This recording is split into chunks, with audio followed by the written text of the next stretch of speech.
যে শিক্ষিকা আমি দেববর্মা আজকে অ্যাসিড খেয়ে মারা গেছে। 4-5 দিন আগে আমাদের গণ অবস্থানে এসেছিল এবং বাড়িতে গিয়ে প্রায় সময় ওনার বাবা বলছেন, প্রায় সময় বলতেন যে উত্তম ত্রিপুরা শুধু একা মারেনি, উত্তম ত্রিপুরার পরেও আরো লোক মারা যাবে।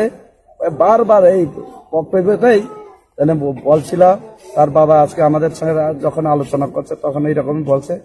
কাজে শুধু এই 10,323 চাকরিচ্যুত হওয়ার কারণে উনি মৃত্যুবরণ করেছে বিষ খেয়ে, অ্যাসিড খেয়ে। শুধু চাকরি লোকে গেতেছি যে আমার কাছে তো গেছি, আমরা এক মেয়ে এক ছেলে খেতে করে কামাবো, এই চিন্তা সারাদিন চিন্তা করতে করতে করতে করতে এই অবস্থা নাকি কইছে কিছু কইছে না, কইছে শুধু চাকরি চাকরি শুধু চাকরি। চাকরি তো গেছে গে দুজন চাকরি গেছে, আমার মেয়েরা ছেলেরা কি খাবো কি করবো এই সব সময় এই চিন্তা করতো। দুপুর 3টার সময় এই ঘটনাটা হয়েছে। হঠাৎ করে তাই আগের থেকে অনেক মানসিক ভাবে তাই তো টপার হয়ে সেটাও তাই চাকরি গেছে গাড়িটা, তাই মানসিক ভাবে মানে অনেক আঘাত দিচ্ছে। ফাইন্যান্সিয়াল এইভাবে আমরা ঘরে এত মানে এইও না স্টেবল।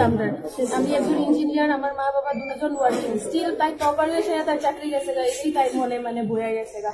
অনেকভাবে বোঝানোর চেষ্টা করে কেউ কিছু করছে না, তাই বললাম তো মা আমার এই ফেব্রুয়ারি 3 তারিখে আমার বিয়ে ছিল।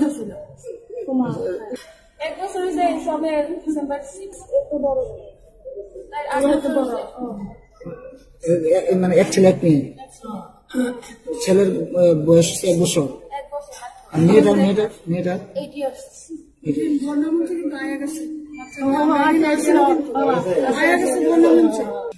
আমরা খুবই দুঃখিত এবং মর্মাহত। আমরা চাই সরকারের কাছে বারবার রিকোয়েস্ট করছে, আপনারা আমাদের জন্য ব্যবস্থা করুন। এইভাবে আমাদের 80 জন মারা গেছে, কাজে আপনারা অতি সত্বর আমাদের একটা ব্যবস্থা করুন। সরকারের কাছে আমাদের এটাই রিকোয়েস্ট থাকবে আজকের মধ্যে এখানে আগামী দিনে আমরা আগেও বলছে, এখনো বলছে, এই ILS এর সামনে দাঁড়িয়েও বলছে, আমাদের যতদিন পর্যন্ত আমাদের স্থায়ী ব্যবস্থা হবে না, আমরা প্রয়োজনে আমরা রাস্তায় মরবো, আমরা আমাদের আন্দোলন চালিয়ে যাব।